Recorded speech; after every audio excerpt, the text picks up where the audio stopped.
Okay, let's run.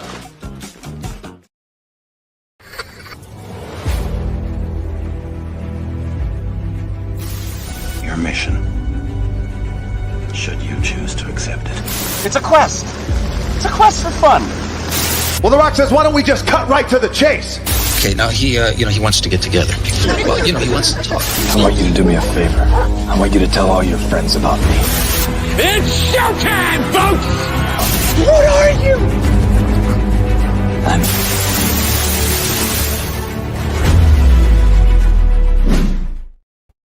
Greetings and salutations. This is, and I quote, a weekly show where we introduce you to some of the best creators from all over the world. We find out more about them by taking your questions.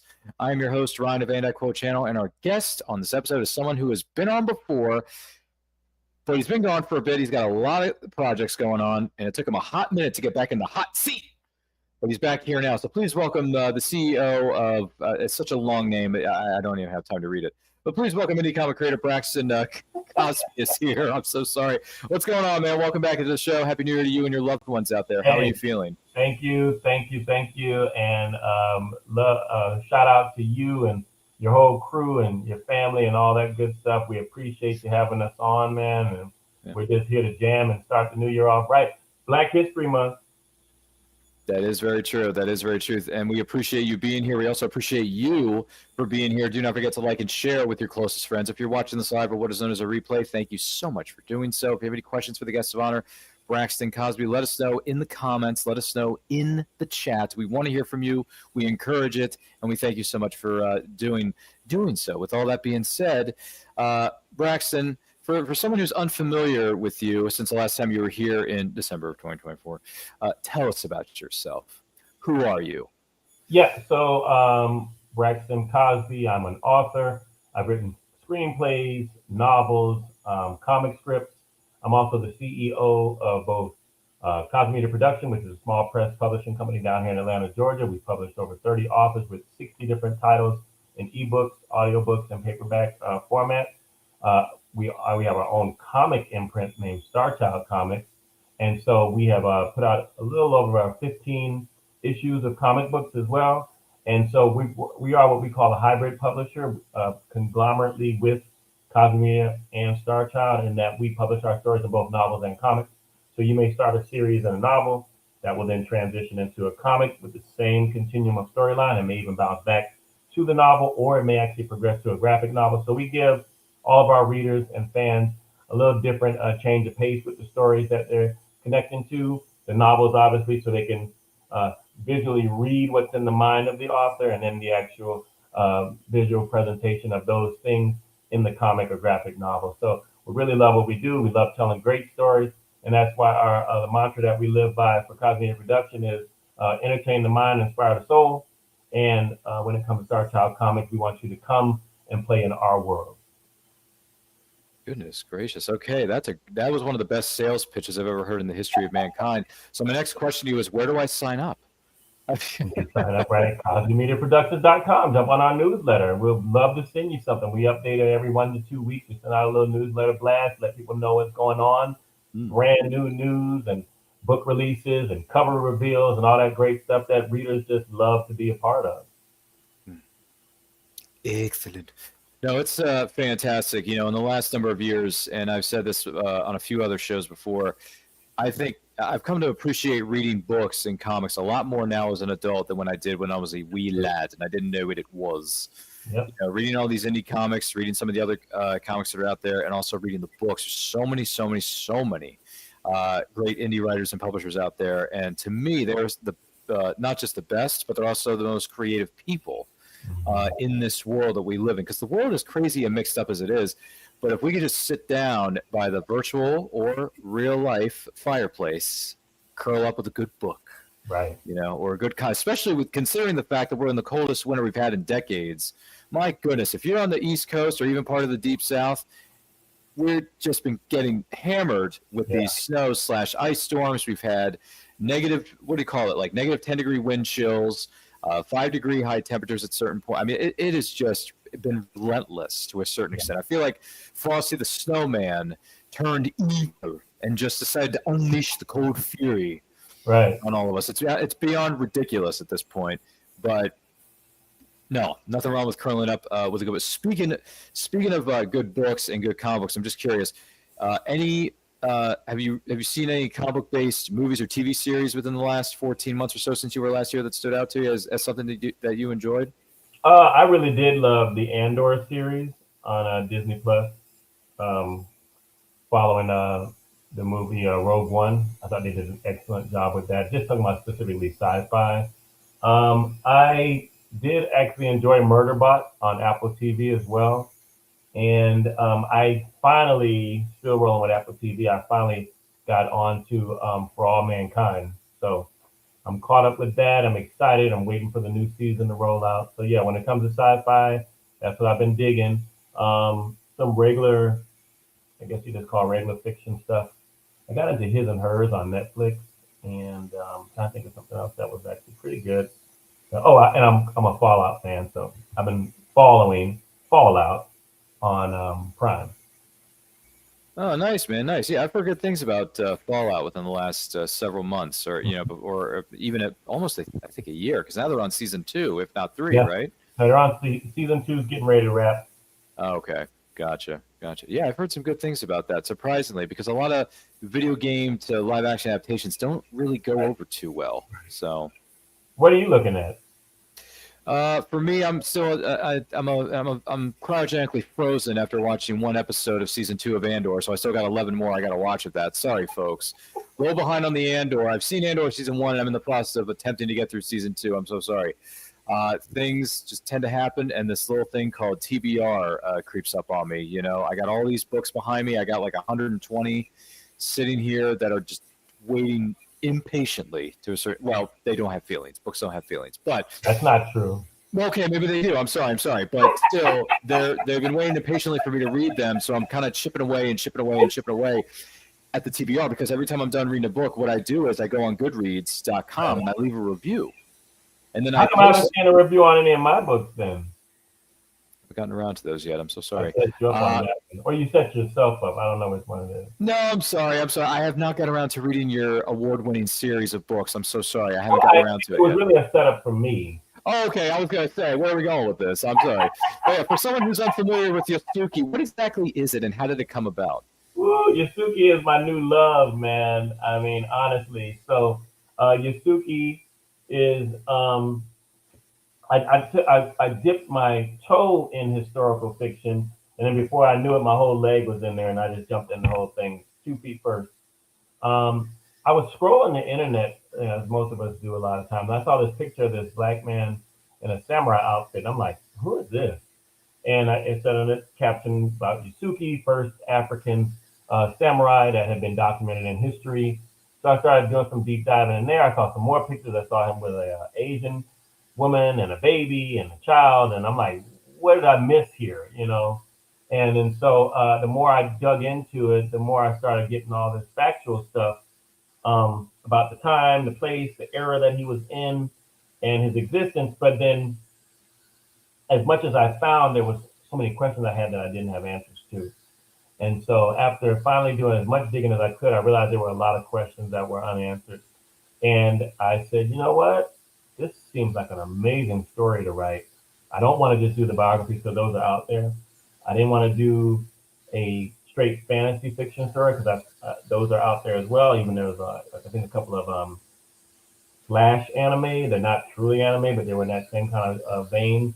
And I said, I'm going to do a historical fiction. I'm going to take all this information I have, what I call the cinder blocks, the true factual stuff, and then I'm going to create the fiction or the mortar that holds those babies together to make this nice story and mural of Yasuke's life from the age of when we found out about him in his late 20s all the way until his disappearance, because we did not know what happened to him at the end of Lord Nobunaga's reign, who was the lord of the time in feudal Japan in that era, who actually took Yasuke under his wing initially just as a slave, but then the story of how a slave becomes a samurai and is in Lord Nobunaga's service is the complete story, but you want to know all the details about that. And that's what I did as far as writing the fictional prose that kind of just moved us through this amazing perilous journey of Yasuke in the years that he served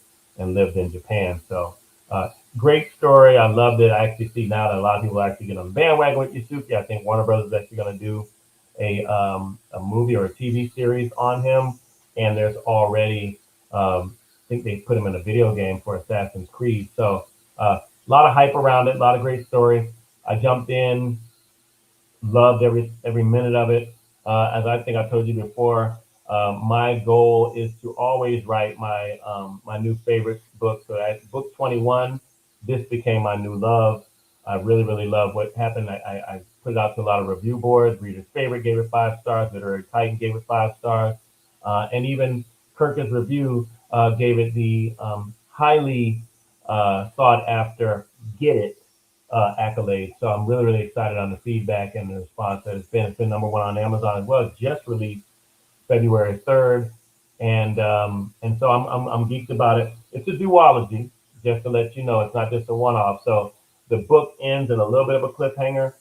And since we did not know what happened to Yasuke after his disappearance, when the General Atechi of Lord Nobunaga actually conspired and ran a coup against him.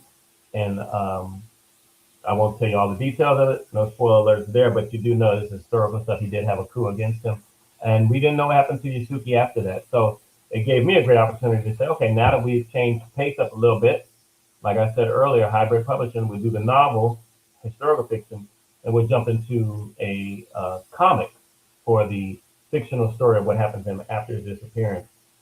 The story just got so big, I had to turn it into a graphic novel. So we ended up getting Yasuke Resurrection. The first book is called Dead Man Walking, and then Resurrection picks up right at the end of the events and at the end of the book. And it gave me a great opportunity to kind of come out with some black manga, Afro Samurai inspired. You can see the huge sword that he has right there. He's holding up, and it got really, really nice fantasy fiction story. Still paying homage to a lot of the Asian culture with the manga, but also bringing in the African heritage of Yasuke. So great story, loved it. It all came together really great, and so now I'm on the junket, press junket, of getting this thing out here, talking about it, getting people excited as much as I am excited, and hopefully they partake in Yasuke, because I think it's a special story that people are going to enjoy. Well, first of all, congratulations on all of that. Second of all, no wonder Jeffrey Haas won't shut up about it. No, I'm joking. But by the way, Jeffrey, if you're watching this, I'm joking, man. I'm joking. You're fine. You hype up. The guy hypes up. How many people does he hype? Like how many are you the hype man for, Jeffrey? Like 30,000 artists or writers at this point? I mean, send me. I mean, you don't have to. Because it's his thing, right? But Jeffrey, if you have a Rolodex, I don't know if people still use these. How big is your Rolodex, Jeffrey? Honestly, like how deep does it go? Because we've had some of the most influential and wonderful people on the history of this program, thanks to Jeffrey Haas. So thank you, Jeffrey Haas. Appreciate you, man. But yeah, no, in all sincerity, though, Braxton, this sounds very, very good. Very, very good. It sounds excellent. It sounds bodacious. It sounds bossa nova. What? Bossa nova? Chevy Nova? No. Excellent. Anyway. I grew up on TMNT and I have no regrets. I don't care what anybody says. Those 2 movies, third one never happened, but the 2 movies, Braxton, the OGs, nothing's going to touch them. Nothing. Nothing. Nothing's going to touch. Nothing. And by the way, did you hear the news? I don't know if you heard this or not. Did you hear they're going to re-release TMNT 2, The Secret of the Ooze, for its 35th anniversary this year? Did you know that? Yep. I think it's going to be a box. It was going to be a steel box too, wasn't it? Well, I think it came out too. The 4K release of the trilogy, the original trilogy, just came out a couple of months ago. Actually, if I'm not mistaken, as far as the steelbook goes, I think that did come out, and if it hasn't yet, it will. Okay. But I take it you and your family are going to be there opening night to see TMNT 2? Probably won't be in the movie theater to see it. That'll be honest, but I will get it when it comes out. I love them. I thought I even like the new ones that Michael Bay did too. I was a fan of all of them. Really, the Bay Turtles? Wow. Okay. Yeah, the big, because they're big action pieces. I know what I'm getting with Michael Bay. I'm not looking for a deep story. You're not looking for Shakespeare, actually. No. And so I'm just looking for, hey, show me some clownage. I want to see people do things on screen that I'm like, wow, that's super cool. A lot of action, a lot of blow up. That's what Michael Bay gives you. So I didn't have a high expectation for it. Okay, fair enough. And to his defense, I'm going to see a movie about turtles turned into humanoids after they've been exposed to goo. So I mean, there's not a lot of deep story there. So yeah. Yeah, I suppose you're right. Plus, in the Michael Bay iteration of TMNT, they still had Mikey pining after April. Right. So, which in that case, back in the day when that movie came out, that was Megan Fox. So everybody's gonna be pining after her. So yeah, I mean, Transformers 2007. Anybody? Just throw that out there as a for instance, in case you haven't seen that movie. I can't believe I'm saying this, but that movie actually turns 20 next year. That's insane. To be perfectly honest with you, the first Michael Bay Transformers movie, more specifically, is the one I was referring to. yeah, Steven Spielberg helped out on that one a lot, so that's why it was so good. And then they started getting a little off the rails. A little off the rails, Braxton. They went way off the rails, pal. But here's the thing I will say, and you did this a moment ago, I'm going to do it too. In Michael Bay's defense, here are the things I like about Michael Bay. 1, Transformers from 2007. 2, Transformers 3, Dark of the Moon. I actually like Dark of the Moon, which is the third one in the franchise. Because 2 was such a mess, such a mess, they had to clean up what was left. And they did a pretty good job with it in Dark of the Moon, at least in my opinion. Some people have issues with it, and that's fine. Yeah. But, you know, I liked it. And then when he left for a brief period of time, Travis Knight came in and did a soft reboot with Bumblebee. Right. And Bumblebee was really good, considering the fact that we can't see this co-star anymore, you know, with John Cena, you know. But Haley Steinfeld was the lead in that movie, and Haley Steinfeld just took the torch and ran with it because she's one of the best young actresses in the business today. Yeah. She is. She's She just didn't save Hawkeye, but, you know, it was. What about Hawkeye? She couldn't save that. That was not good. No. But you probably didn't look at it, though. I don't think you're a series guy. I think you're more of a one guy. Like, I don't know if you can really hang with stuff for a long time like that. Just because Andor still sucks. Well, I mean, here's the odd thing, and this is going to cause a stir in the comments because I've said this before, if it hasn't already, Braxton. And by the way, just to give everyone a friendly neighborhood reminder, this is, and I quote, with Braxton Cosby, the guest of honor in this week's episode. Don't forget to like and share. If you have any questions, let us know in the comments, let us know in the chat. And if you have any pitchforks and torches you want to come at me with in the comment section, feel free. Here's the thing. I didn't really like Andor season 1. I didn't really like it, hardly at all. I thought it was boring and a slogfest. But my friend who runs a YouTube channel just happens to be called the Dutch Star Wars guy, Case, my graphic designer, who designed all the thumbnails and backgrounds and overlays that you see before you for And I Quote channel. Thank you, Case. He says season 2 gets so much better. I was like, okay. So I'm only one episode into season 2, Case. I know I'm way behind the 8 ball here. Way behind the 8 ball. 8 ball. But in the first episode, I'm thinking to myself, why are Tweedledee and Tweedledum kidnapping Andor? And then what the heck is going on? Like this subplot on the planet where Andor gets kidnapped by 2 not very smart people. I don't know what the heck is going on. But I will sit down and watch the other episodes because, like my friend said, it gets better as you continue on, right? So. I thought the other one was great too, so it didn't matter to me. I'm a Star Wars fan. I love the world that George Lucas created. I'm not necessarily a fan of all the stories because they get a little too jokey now. So the fact that Rogue One was so serious, I was like a breath of fresh air. And then Andor was just continue with that same type of pacing and mood of storytelling, which I was like, man, this is where they need to stay. They need to stop making all these jokes and making stuff silly and just stay serious. But that's why I was a huge fan of it. I know it was a little bit more of a slow burn, but at this point in time, as a storyteller myself, I don't really necessarily see movies and series anymore. I see screenplays and scripts. So as I see them, I go, this is a really solid screenplay. So that's where I am. So the slow burn doesn't bother me anymore. That's why I like something like Shogun that came out on Hulu, and it was slow, but it was a slow burn. I enjoyed it, and that's kind of the same pace in Yasuke. I kind of stole from that a little bit, and that same kind of pacing of drop a nugget, reward later, drop a nugget, payoff later, and make people wait on it. So it was good. Makes sense. I've heard a few things about Shogun over the years. I haven't sat down to watch it yet, unfortunately. Once again, TBR, watch list, they're both 6 miles long, Braxton. And also there's not enough hours in the day anymore, especially when we get older. I mean, Braxton, you can prove it because you got all these things going on up there. I believe they're called gray hairs, which is a sign of wisdom, ladies and gentlemen. Right. So, there's not enough time in the day anymore, man. It's, when we're working full time and then we come home after work at the end of the day, we just want to have dinner, watch TV, or read a good book and go to sleep. Yeah. You know, and then wake up the next morning, and unfortunately, we got, Rinse depending on what your schedule is, we got to do it all over again. Yeah. Just life's hard. I mean, it can be difficult at times, but still, the good news is there's plenty of great storytelling out there. Speaking of which, I just wanted to hear your 2 cents on this, if I may. Where do you see indie writing and publishing going in the next 5 years? Do you think it's going to continue to grow or evolve? I think so. I think it's going to continue to move forward. I think people are getting a little bit of a fatigue, almost like they have superhero fatigue. I think big cinema, big studio fatigue is happening. And if you look at the way things are transitioning, everything's kind of going streaming now, which to me has always been kind of looked at as the indie versus the big silver screen guys. They have all these ploys and all these things that they're trying to do now to convince moviegoers to go to the movie theater to see things in the theater. Oh, so big it can only be in the theater. No, it could be in the little theater in my house, and I can look at it on my 120-inch screen and be happy. And I think everybody has set up like that now at home. Everybody's got their own home theaters, beautiful sound bars and TVs. I mean, everybody's got a flat screen that looks amazing. So you have to now, what Hollywood has to go back to now, they're going to have to start writing really good stories. And the special effects and things are just not going to be enough.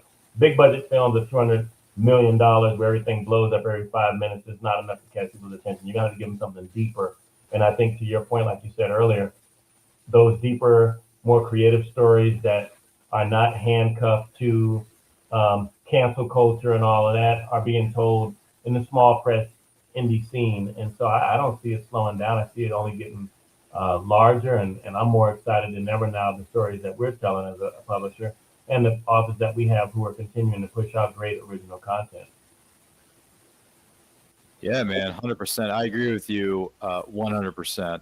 I think it's more and more writers are going to come into the forefront. More and more indie publishers are going to come into the forefront, and it's going to be a great time to be alive, folks, Because all these traditional publishers and all the same names, the Random Houses, the Penguins, the this, that, and the other, take a vacation, take a break, because once you break off a piece of that Kit Kat bar, you're going to feel a whole lot better. All you got to do is break off a piece, just break.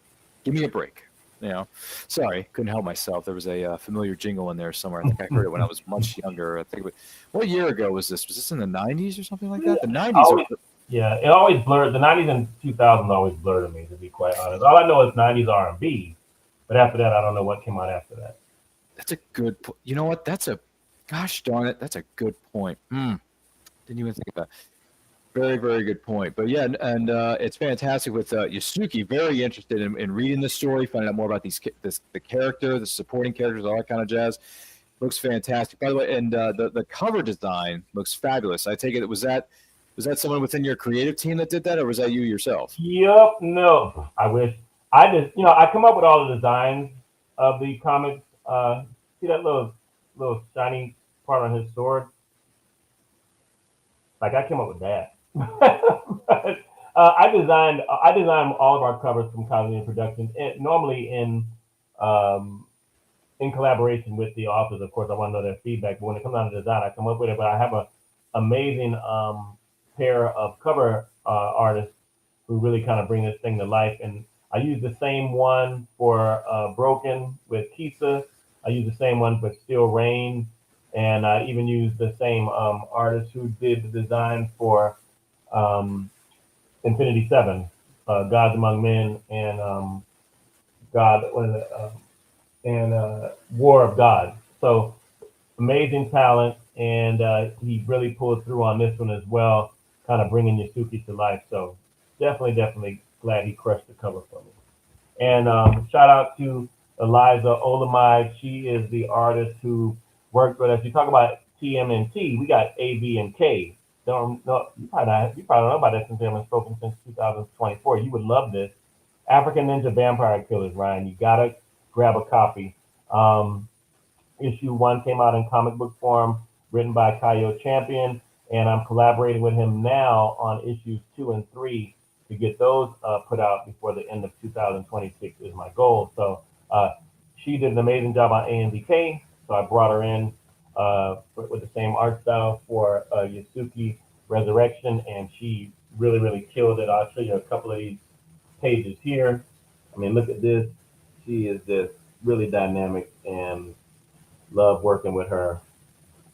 doing her thing on these pages. So that's my word on it.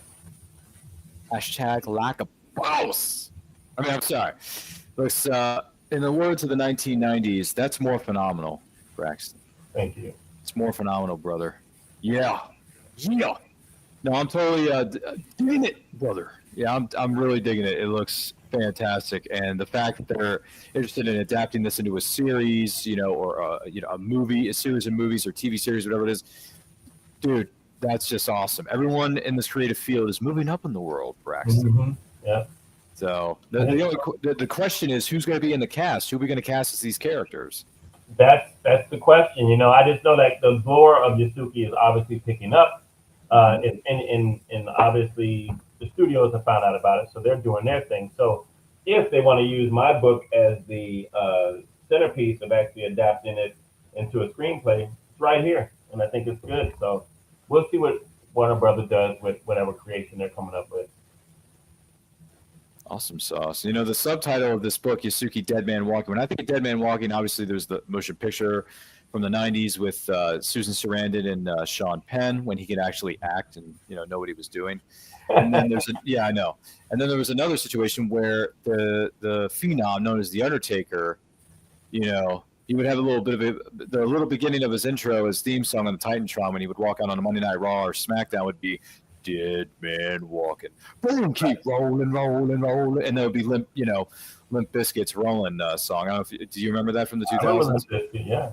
Mm-hmm. Yeah. So when I think of Dead Man Walking, I'm thinking of either The Undertaker or the movie with Susan Sarandon, Sean Penn, or wasn't there a Walking Dead series called Dead Man Walking? I can't remember.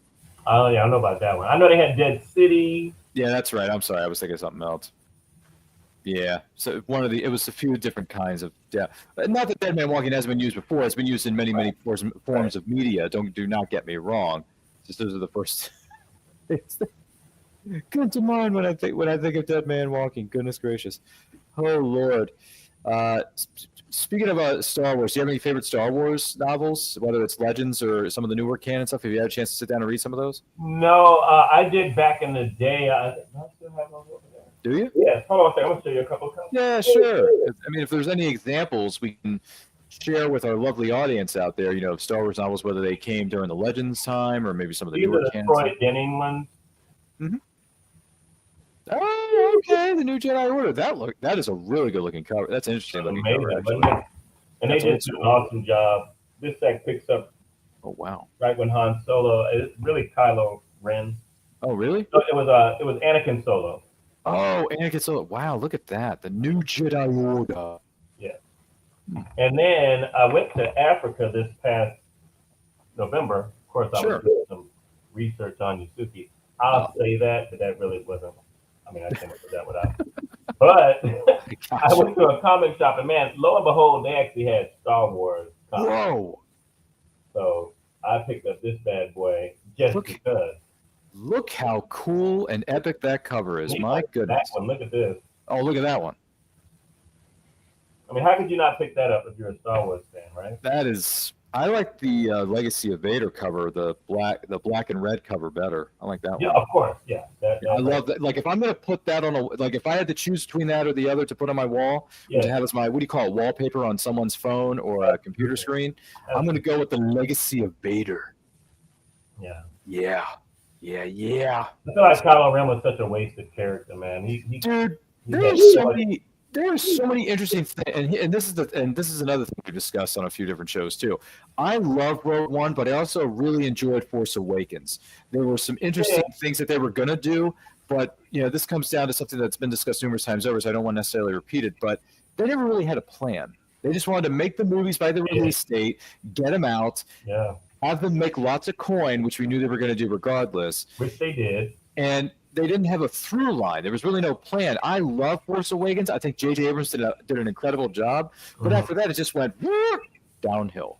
Well, what they wanted to do was they had to pay back George Lucas because they paid $4 billion. All that money. And I mean, and it's like, I get it, but your merchandise alone gets you that money back. You didn't have to do any stories. You know what I mean?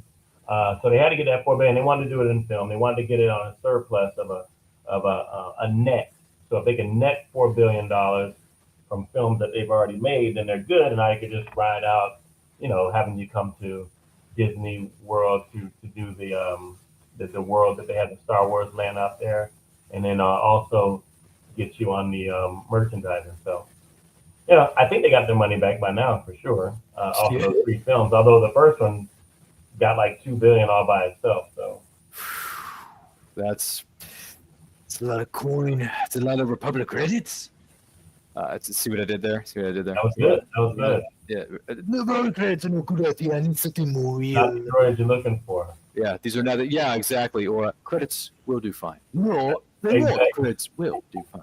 Sorry. That goes back to 99's Phantom Menace, which, by the way, that's the only one of the prequels that I can actually sit down and watch and enjoy to a certain degree, because you got Duel of the Fates by John Williams. You got Darth Maul versus 2 Jedi, a handicap match, which you have never seen in the history of Star Wars, at least up to that point.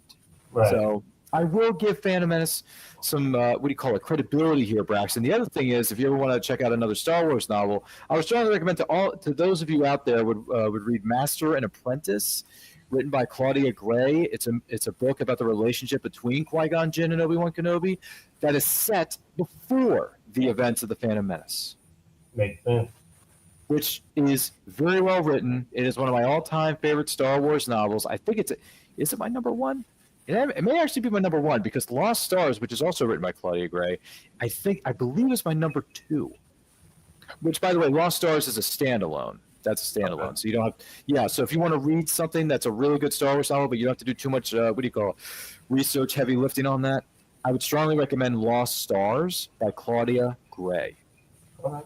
So to those of you out there who are interested in that, feel free to write that down in your itty-bitty little handy-dandy notebook. See what another reference from another show of a bygone era. But I digress. Just one of those things. And by the way, the Star Wars music park you were thinking of was Galaxy's Edge at Disney World. Thank you. I can remember it for the life. Yeah, Galaxy's Edge. Now, I haven't been to Disney World in almost 27 years, but I will say this. If I ever get back down there, Braxton, first place I'm going to go is Galaxy's Edge. Make sure wait a minute, before you go, make sure you know it's not at Disney World. It's at Hollywood Studios. Oh, yes. Sorry. Because you get that ticket and you go there, you're not going to see Galaxy's Edge, You know what? I didn't think of this. Thank you. I was probably nothing for you at Disney World, I'll be honest. Okay. Well, make sure you get a ticket to, as you said, Hollywood Studios, folks. Go to Hollywood Studios, have a blast, have fun. Go on a few rides, maybe get a bite to eat somewhere, one of the establishments there, or maybe get yourself a nice piece of merchandise. Yep. There's probably many many options there, I'm assuming. I mean, possibly, hopefully. Yeah, I got to get down there and visit Galaxy's Edge because I really want to see it. Because like Braxton and I, we're big Star Wars fans, and I like Star Wars. I'm always gonna like Star Wars. I mean, look, they've had their hits, their misses, their blunders, their mistakes, their creative geniuses, but honestly, most franchises hardly ever bat 1,000. Right. MCU has been struggling for years since Endgame, and they're still going too. So, what is it? Endgame was the pinnacle. I don't think they're going to beat it, so they just need to. Well, they're going to try. They're going to try to. What do you call it, Braxton? They're going to try to one up themselves with Avengers: Doomsday coming up because they're bringing everybody back for that. Terrible. Including the X-Men. All the X-Men from the 2000s are going to come back. Patrick Stewart, Ian McKellen, James Marsden, right? Rebecca Romaine's going to come back. Kelsey Grammer's going to come back. And I'm like, why? Why? Timothy Newton, is that her name? What was the other one? They honestly, if they really wanted to do X-Men right, I don't know if you ever saw it. It was on Netflix. Josh Whedon did an animated run on X-Men. Was it called Wolverine in the X-Men? No. You got to look for it. It was just look up Josh Whedon X-Men, and it was on. And that might not even be on Netflix anymore. But it was just like 6-episode thing, and they were almost like short. They were like 20-minute episodes. They weren't very long. And they literally kind of went back to the old school picture pages kind of throwback where the characters would kind of move and then their mouth would move, but it would kind of stop. The rest of it would stop as they're doing it. Oh, it was done so brilliantly. Like the storylines, he came up with the "To Me, My X-Men" kind of thing with Cyclops. It was, So that's when the character of Cyclops says that in X-Men 97, that's where they got it from. Yeah, they threw So it that's back on him. okay. Well, I got to do some research on this because I grew up watching 92's X-Men, and I'm really enjoying what they're doing with 90's X-Men 97. If you like what they did with 97, you are going to be like, oh my God, why doesn't Josh Whedon do the rest of these? I mean, I would hand him X-Men any day. He knew the content and he wrote an amazing story. I got to look this up, folks. If anyone else knows something about this, let us know in the comments. Let us know in the chat. We're more than happy to hear your 2 cents on that. But as far as the future of X-Men and cinematic goings go, yeah, they're going to come back for Avengers Doomsday, but it's just, to me, it's just fan service. It's like and they're honestly probably not even going to be in the film for more than like 2 or 3 minutes. Exactly. That's why I'm not even feeling that. I'm like, really?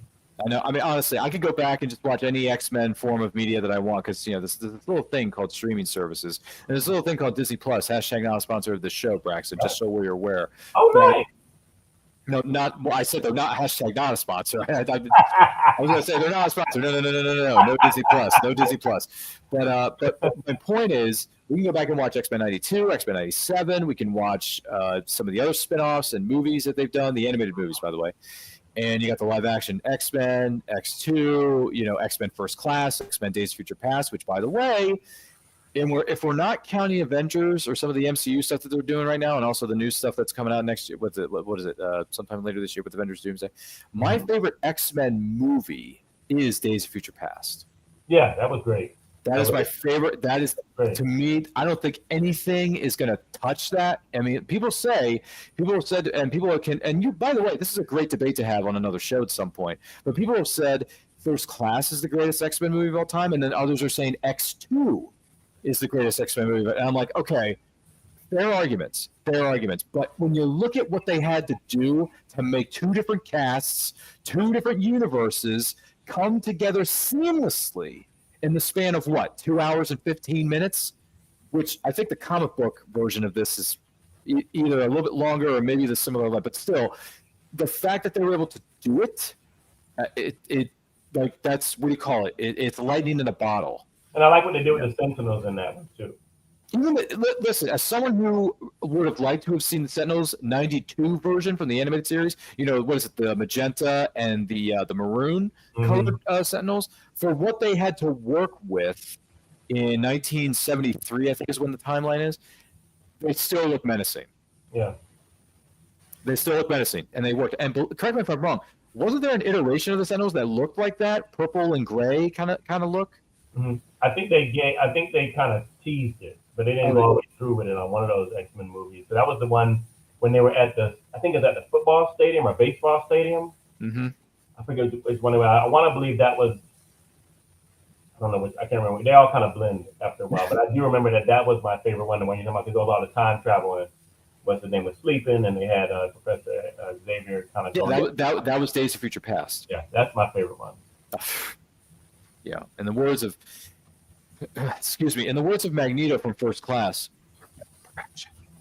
it just is. I mean, can't touch X-Men Days of Future Past for me. As far as the movie goes, that movie is just a masterpiece of masterpieces. I mean, that is, if I could have given a cast an honorary award for best acting in a film, I would have given it to everybody in that movie. McAvoy killed it. Patrick Stewart always kills it. McKellen always kills it. Fassbender always, just the older and younger versions of those characters, you just can't top it. You can't top it. You just can't.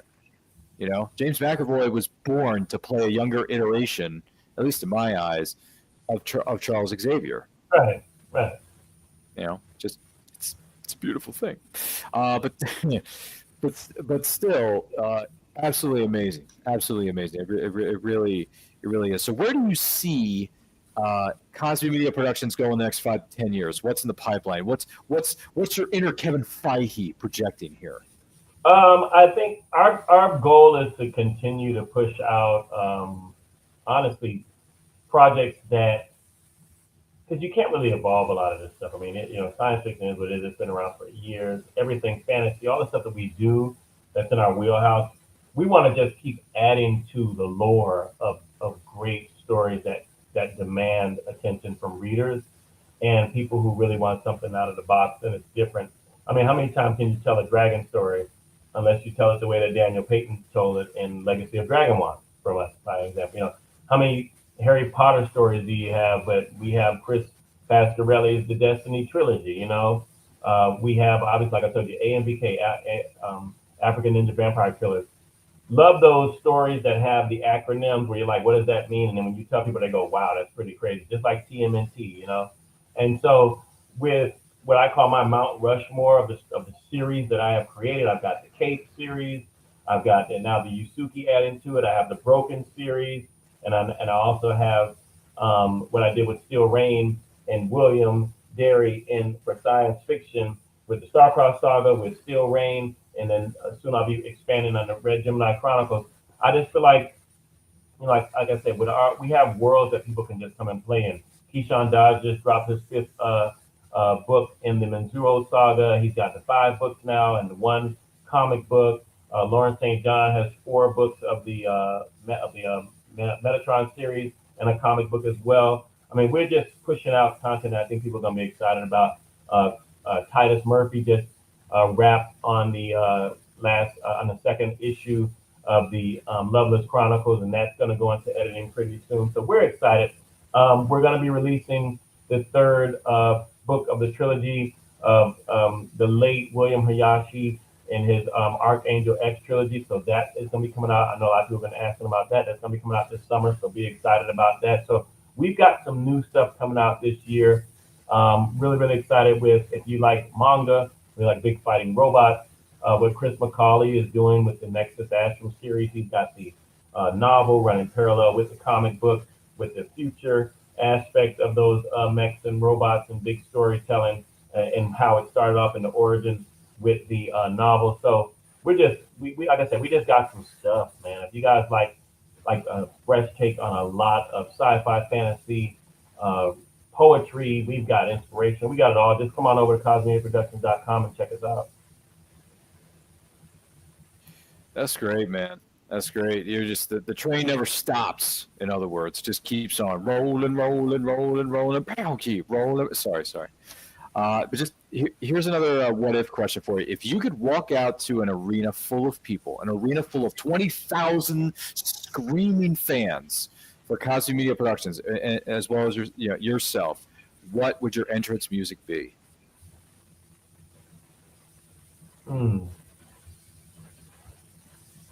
I tell you, I Ain't No Joke by Eric B. and Rakim.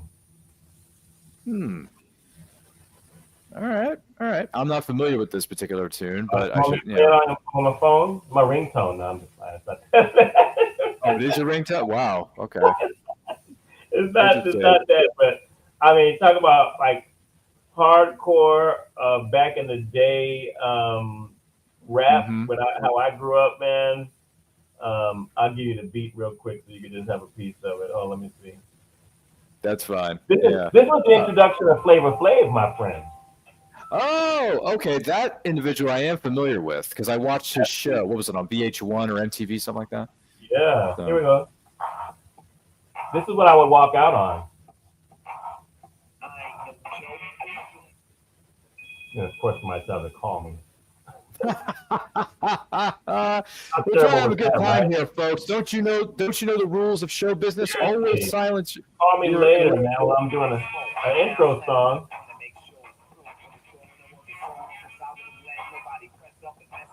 Oh, okay. I'm getting it now. I'm getting it. Okay, all right. I'm getting the record scratch, man. I'm getting it. Yeah. All right, That's how I would walk out. That's how I would walk out. Okay, I ain't no joke. The company's no joke. We got stories, no joke. We got it all. I like that. No, that's good. That's a really good piece. That's actually a good idea. Good piece of music, I would say.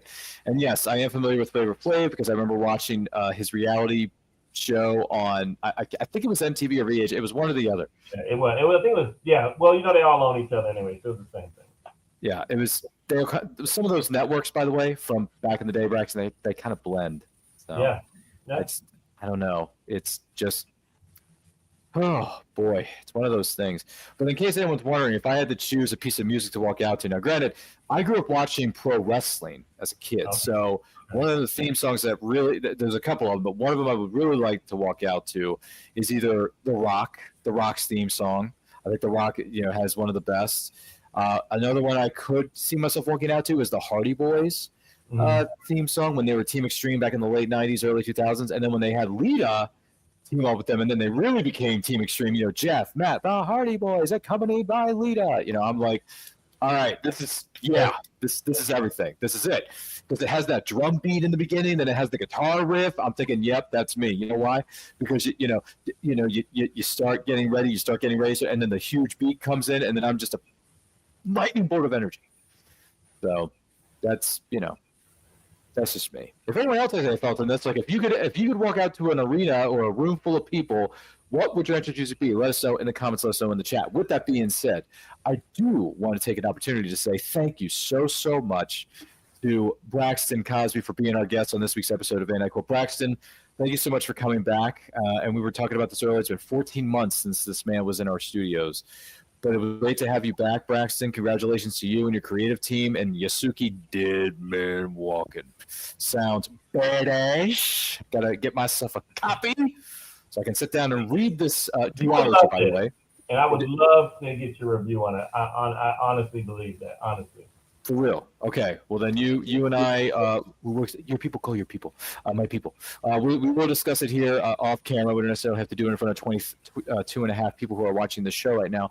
But if someone wants to know more about you, good sir, Braxton Cosby, the CEO of what is known as Cosby Media Productions, where can they follow you and your creative team on social media?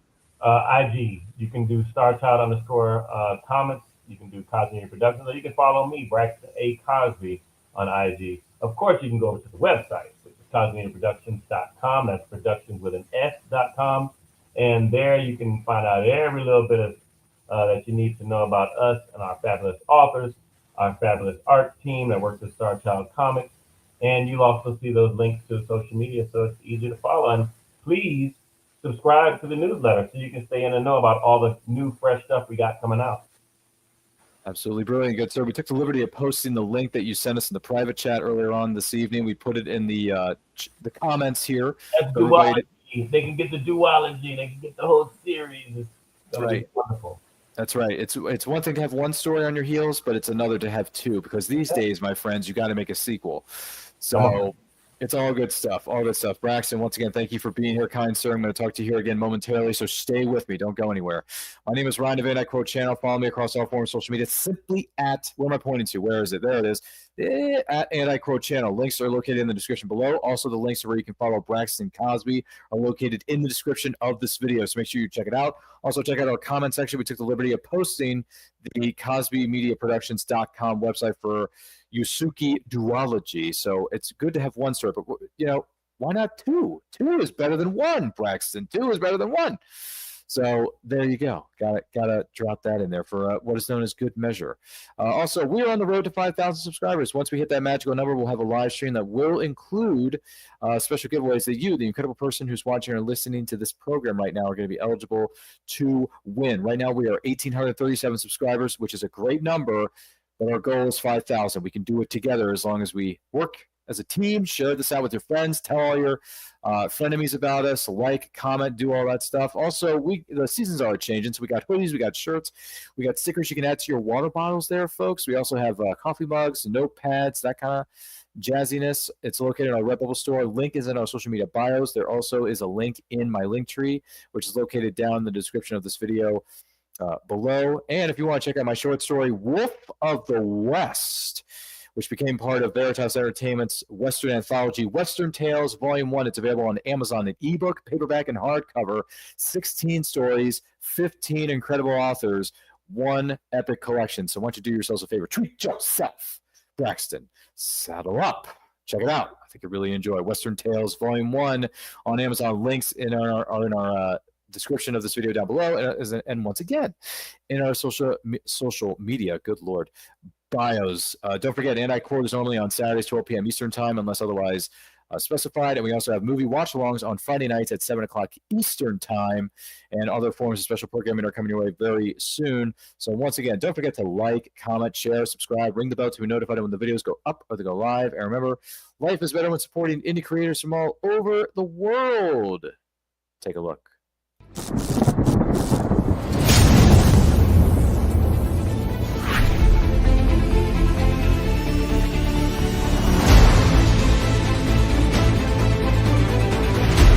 Choose high-flying action. Choose death-defying escapes.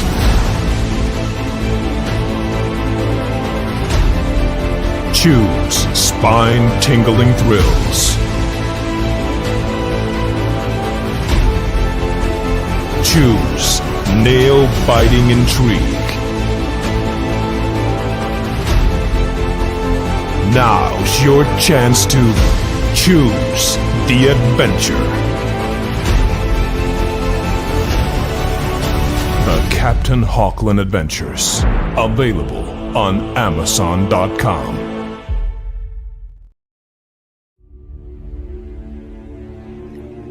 I've been a superhero for a long time. It used to be so simple. You catch the bad guys, do the right thing, save the world.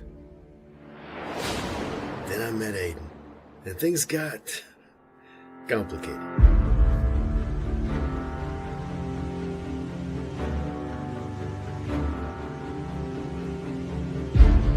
Iris recruited me as a kid and turned me into their own personal weapon. I couldn't see any way out until I met Marty. But now we're going to burn their entire organization down if we can. Forces of Nature, books 1 and 2, Scorcher and Thin Ice are available now wherever books are sold online. See www.kellygentner.com. Good morning! Oh, and in case I don't see you, good afternoon, good evening, and good night.